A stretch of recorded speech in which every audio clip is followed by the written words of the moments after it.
कमर हिलावेली त लागेली बमरे कामार करे बेकारे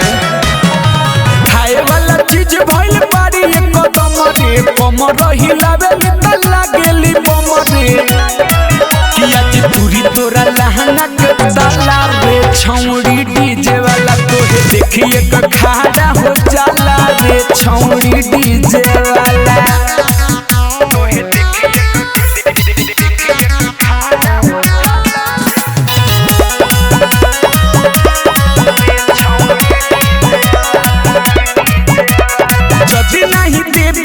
बंद करब साउंड ढोरे के नीचे मारब 4 राउंड जब नहीं देबे तो बंद करब साउंड ढोरे के नीचे मारब 4 राउंड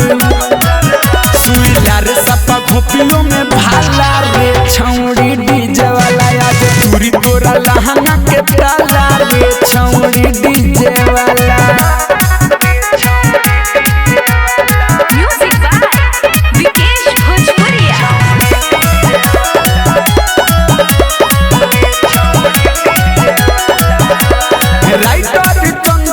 बाटे इलाका पंचर कर दी है अभी पिकअप के चक्का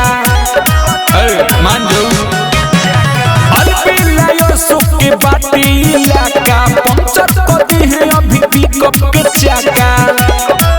तोरा बारे में कर दी हाला रे छौड़ी डीजे वाला आज पूरी तोरा लहंगा के ताला रे छौड़ी डीजे वाला लाडली फिल्म्स रिकॉर्डिंग स्टूडियो दिल्ली।